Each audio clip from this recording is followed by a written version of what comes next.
Good morning, students. ज्ञान साधना प्रतिष्ठान Parbhani, class 12th, subject biology, that is biology first, means subject botany. In last period, we are start the new chapter, that is a molecular basis of inheritance. In this chapter, we are completed the discovery of DNA. Genetic material is a DNA. In this genetic material is a DNA. This point, three experiments. In these three experiments, two experiments are also completed in last period, that is a Griffith experiment and Avery McCarthy and MacLeod's experiment. Today we are learn about the Hershey Chase experiment. तर पहा बेटा, genetic material DNA आहे हे शोधण्यासाठी जे शास्त्रज्ञांनी या ठिकाणी अभ्यास केला, यामध्ये 3 शास्त्रज्ञांचा अभ्यास आपल्याला दिलेला आहे. त्यामध्ये ग्रिफिथचं एक्सपेरिमेंट आपण पाहिलं, त्यांनी ट्रान्सफॉर्मिंग प्रिन्सिपल आहे असं सांगितलं माईसवरती एक्सपेरिमेंट करून. त्यानंतर परत ॲव्हरी मॅकर्टी आणि मॅकलॉड यांनी आपल्याला सांगितलं की DNA हे ट्रान्सफॉर्मिंग प्रिन्सिपल आहे. पण हर्शी आणि चेस या एक्सपेरिमेंटमध्ये मग ज्यावेळेस आपल्याला ॲव्हरी मॅकर्टी आणि मॅकलॉडने एक्सपेरिमेंट केलं, त्यांनी सांगितलं की ट्रान्सफॉर्मिंग प्रिन्सिपल DNA पण हे सगळ्या शास्त्रज्ञांना मान्य झालं नाही. मग त्यानंतर हर्शी चेस एक्सपेरिमेंट जे आहे सगळ्यांना मान्य झालं आणि याने फुल प्रूफ असा प्रूफ दिलेला आहे ह्या एक्सपेरिमेंटचा की DNA हे एक ट्रान्सफॉर्मिंग प्रिन्सिपल आहे किंवा जेनेटिक मटेरियल DNAमध्ये असतो, असं त्यांनी फुल प्रूफ आपल्याला या ठिकाणी प्रूफ दिलेला आहे एक्सपेरिमेंटद्वारे. तो एक्सपेरिमेंट आज आपण या ठिकाणी पाहणार आहोत. Hershey Chase worked with virus that infect bacteria, that is a bacteriophage which are composed of DNA and protein. Hershey आणि चेस यांनी काय केलं बेटा की व्हायरस घेतलं, जो व्हायरस तो बॅक्टेरियाला इन्फेक्ट करतो आणि तो आहे बॅक्टेरियोफेज. आणि विच आर कंपोज, आणि याच्यामध्ये काय DNA प्रोटीन असतं. ठीक आहे, पाहूयात. मग एकेकाने आपल्याला पाहायचं त्यामध्ये की they use radio active phosphorus P32, हे आयसोटोप्स बेटा फॉस्फरसचं, in the medium for some viruses. काही व्हायरसेसमध्ये त्यांनी काही फॉस्फरस यूज केलं आणि रेडिओ ॲक्टिव्ह सल्फर S35 हे सम अदर व्हायरसेसमध्ये केलं. हे दोघांचाही या ठिकाणी यूज केला बेटा त्यांनी, आणि हे यूज करून हे रेडिओ ॲक्टिव्ह फॉस्फरस आणि रेडिओ ॲक्टिव्ह सल्फर हे कसे ट्रान्सफॉर्म होतात, यापैकी कोण ट्रान्सफॉर्म होतं आणि कुठं होतं आणि कसं होतं, आणि याच्याद्वारे त्यांनी फुल प्रूफ DNA हे ट्रान्सफॉर्मिंग कॅरेक्टर आहे किंवा जेनेटिक मटेरियल असं यांनी सांगितलं. मग या ठिकाणी पाहायला 2 एक्सपेरिमेंट आहेत या ठिकाणी. या 2 एक्सपेरिमेंटमध्ये एकाच ठिकाणी आहेत दोन्ही एक्सपेरिमेंट, तुम्हाला दाखवेल मी. तर हे दोन्ही एक्सपेरिमेंटबद्दलची माहिती मी तुम्हाला 2 कलर्समध्ये दाखवले, रेड आणि ब्लू कलरमध्ये. ठीक आहे बेटा, तर ही माहिती तुमच्या लक्षात असली पाहिजे की तो सेंटेन्स ह्या पॉईंटबद्दल आहे. They grow some viruses on medium that contain radio active phosphorus. Viruses grown in the presence of radioactive phosphorus contain a radioactive DNA, labeled DNA, but not radioactive proteins because DNA contains phosphorus. But proteins do not contain phosphorus. आता या ठिकाणी पाहता की जे DNA आहे हे phosphorus contain करतं आणि जो रेडिओ सल्फर आहे हे प्रोटीन कंटेन करतं. हे लक्षात घ्या बेटा, DNA फॉस्फरस कंटेन करतं. I repeat here, DNA phosphorus contain करतं, प्रोटीन फॉस्फरस कंटेन करत नाही. DNA फॉस्फरस कंटेन करतं, सल्फर नाही. DNA फॉस्फरस कंटेन करतं, सल्फर नाही. प्रोटीन सल्फर कंटेन करतं, फॉस्फरस नाही. I repeat here, protein sulphur contain करतं, फॉस्फरस नाही. हे बेस तुमच्या लक्षात असलं पाहिजे. Some other on medium that contain radio phosphorus sulphur. Viruses grow on radio sulphur contain radio protein but not radio DNA because the DNA not content sulphur. So here या ठिकाणी पहा बेटा, आता हे डायग्राम दिलेले तुम्हाला या ठिकाणी. हे दोन ठिकाणी दोन बॅक्टेरियोफेज आहेत. हे राईट साईडचे दिसतंय तुम्हाला, हे राईट साईडचं इकडचं हा वेगळा एक्सपेरिमेंट आहे आणि हा इकडचा हा वेगळा एक्सपेरिमेंट आहे. इकडचा हा वेगळा एक्सपेरिमेंट आहे. ठीक आहे बेटा, हे दोन एक्सपेरिमेंट त्यांनी केले आणि या दोन्ही एक्सपेरिमेंटद्वारे आपल्याला ही माहिती सांगितली. ठीक आहे, तर पहा बेटा, सगळ्यात पहिले आपल्याला काय सांगतं या ठिकाणी की हे दोन्हीकडे काय आहेत, बॅक्टेरियोफेज आहेत. काय आहेत बेटा, बॅक्टेरियोफेज आहेत. आता बॅक्टेरियोफेज हे जे आहे हे virus which infected with bacteria that is called a bacteriophage. आता इकडच्या साईडला पहा बेटा की हे जे बॅक्टेरियोफेज आहे यामध्ये सल्फर लेवल प्रोटीन कॅप्सूल आहे.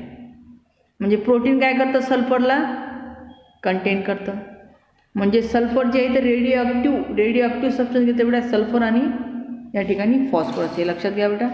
ठीक आहे, त्यानंतर इकडे घेतलं आहे फॉस्फरस आणि फॉस्फरस DNA लेबल्ड आहे. म्हणजे DNA फॉस्फरसला कंटेन करतो, रेडिओ ॲक्टिव्ह सबस्टन्स कंटेन करतो. ठीक आहे, मग ज्यावेळेस बॅक्टेरियोफेजमध्ये सल्फर टाकलं है ना, दिसतं असेल तुम्हाला डायग्राममध्ये, आणि या ठिकाणी फॉस्फरस टाकलं, हे रेडिओ ॲक्टिव्ह सबस्टन्स, त्यावेळेस हे बॅक्टेरिया काय झाला बेटा, ह्या व्हायरसेसनी इन्फेक्ट झाला. म्हणून ही झाली पहिली स्टेज इन्फेक्शनची.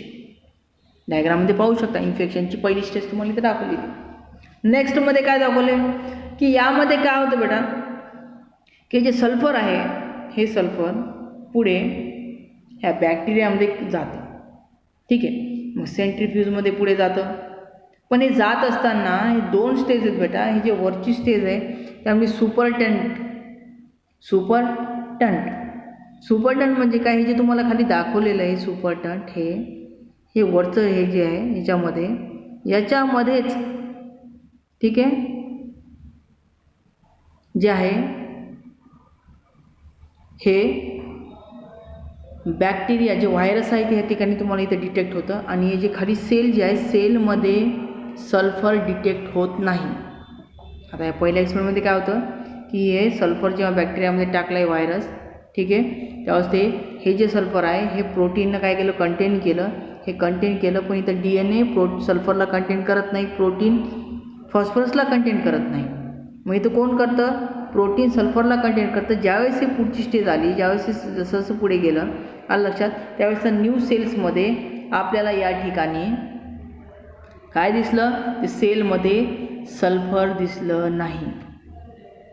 आलं लक्षात, का दिसलं नाही, कारण प्रोटीन सल्फरला कंटेन करतो आणि सेलमध्ये DNA असतो, प्रोटीन नाही. मग सेलमध्ये मग हे कुठं डिटेक्ट झालं, सुपरटेंटंट म्हणजे वरच्या पार्टमध्येच या ठिकाणी हे सल्फरचे जे काही कंटेंट आहेत, रेडिओ ॲक्टिव्ह जे सल्फर आहे ते या ठिकाणी डिटेक्ट झालं. ठीक आहे, मग नेक्स्ट याच्यामध्ये काय झालं, या ठिकाणी फॉस्फरस DNAला कंटेन करतो. मग हे यावेळेस जेव्हा पुढे गेलं ते इन्फेक्शन झाल्यानंतर ब्लेंडिंगमध्ये पुढे, तर हे वरती जे सुपरटेंडंट आहे याच्यामध्ये हे बॅक्टेरिया व्हायरस न राहता तो पुढच्या सेलकडे ट्रान्सफर झालेला या ठिकाणी दिसतो आपल्याला, फॉस्फरस डिटेक्टिंग सेल. आणि ट्रान्सफर झाला याचं रिझन काय, आणि इकडं सुपरटेंडंटमध्ये फॉस्फरस कंटेंट नाही झाला. म्हणजे याचा अर्थ असा असतो बेटा की DNA हे काय करतो, फॉस्फरसला कंटेन करतो. म्हणजे DNA फॉस्फरसला घेतो, रेडिओ ॲक्टिव्ह सबस्टन्स कंटेन करतो आणि हा रेडिओ ॲक्टिव्ह सबस्टन्स जो आहे फॉस्फरसने कंटेन केलेला तो पुढे सेलमध्ये डिटेक्ट झालेला आहे या ठिकाणी. आणि सेलमध्ये डिटेक्ट झालेला याचा अर्थ असा होतो की DNA हा काय आहे, ट्रान्सफॉर्मिंग कॅरेक्टर आहे किंवा जे काही जेनेटिक मटेरियल आहे तो ट्रान्सफॉर्म करतोय. आणि इकडं प्रोटीन आहे आणि प्रोटीन हे सुपरटेंडंटमध्येच आहे, सेलमध्ये इथं गेलेला नाही आहे. म्हणजे याचा अर्थ प्रोटीन या ठिकाणी ट्रान्सफॉर्मिंग कॅरेक्टर नाही आहे, असं या ठिकाणी काय होतं लक्षात येतं. आता हे थेरॉटिकलमध्ये पाहूयात बेटा. पहा, radioactive phage were allowed to infect E. coli bacteria grown on the medium containing normal phosphorus and sulfur. Then as the infection proceeded, the viral coats were removed with the help of centrifuge. Centrifugeमध्ये viral coats remove झाले नाही, दिसतं ना तुम्हाला, इथं झालं. पण हे झाल्यानंतर bacteria which were infected by viruses which radioactive DNA मग हा जो बॅक्टेरिया आहे हा इन्फेक्ट झाला व्हायरसनी, लक्षात कोणत्या, तर radioactive DNA were radioactive indicating that DNA was the material that passed from virus to bacteria. म्हणजे ह्या बॅक्टेरियाकडे व्हायरसेसकडून हा DNA आला, फॉस्फरस आला आणि तो पुढे सेलकडे गेला आणि सेलमध्ये तुम्हाला माहिती आहे DNA प्रेझेंट असतोच है ना. म्हणजे सेलमध्ये हा फॉस्फरस आला तर मग आला कोणाद्वारे, तर ते आला DNAद्वारे. म्हणून त्याच्यावरून त्यांनी म्हणलं आहे की जे काही मटेरियल जे पासेस होतात पुढे जे जातात हे व्हायरसेसकडून बॅक्टेरियाकडे ते DNA द्वारे झाले आणि रेडिओ ॲक्टिव्ह सबस्टन्स जे आहे ते DNA द्वारे पुढे गेले. आणि याच्यावरून त्यांनी पुन्हा आपल्याला सांगितलं आहे पुढे. Next, bacteria which were infected by viruses having radio sulphur means protein, कारण रेडिओ सल्फर जे आहे हे प्रोटीन कंटेन करतं, वेअर नॉट रेडिओ आणि ते प्रोटीनकडे पुढे गेलेले नाही आहेत, त्यामुळे हे रेडिओ नाही झाले. This indicate that the proteins from the viruses did not enter the bacteria. म्हणजे हे जे प्रोटीन आहेत, कोणते प्रोटीन, ज्यामध्ये रेडिओ सल्फर आहे हे प्रोटीन पुढे बॅक्टेरियाकडे ट्रान्सफर झाले नाहीत. म्हणजे याच्यामध्ये ट्रान्सफर झाले का, नाही झाले. मग याच्यावरून लक्षात आहे, म्हणजे कुठे झाले, सुपरटेंटमध्ये झाले, ते वरती झाले, याचा अर्थ पुढच्या सेलकडे ट्रान्सफर झाले नाही है ना. याच्यावरून असं लक्षात आलं ह्या कोणाला, तर हर्षी चेज यांना, त्याच्यावरून त्यांनी आपल्याला सांगितलं की काय सांगितलं, की हर्षी चेज यांच्या एक्सपेरिमेंटने आपल्याला सांगितलं की जे काही मटेरियल आहे जेनेटिक मटेरियल तो आहे DNA.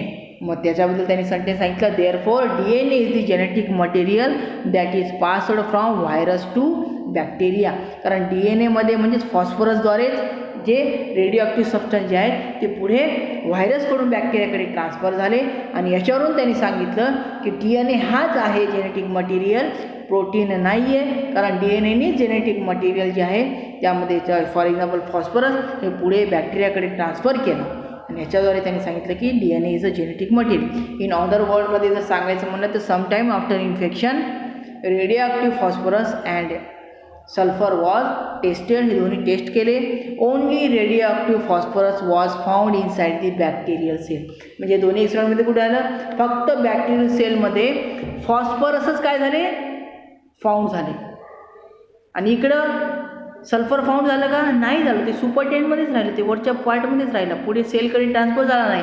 म्हणजे ते प्रोटीनकडून ट्रान्सफर झालं नाही. याच्यावरून indicate that DNA is the genetic material. याच्यावरून त्यांनी आपल्याला फुल प्रूफ असं प्रूफ दिलेलं आहे हर्षी चेज यांनी की DNA हाच जेनेटिक मटेरियल आहे, दुसरं कोणीही नाही, असं आहे. त्यांनी फुल प्रूफ या ठिकाणी आपल्याला प्रूफ दिलेलं आहे याबद्दलचं.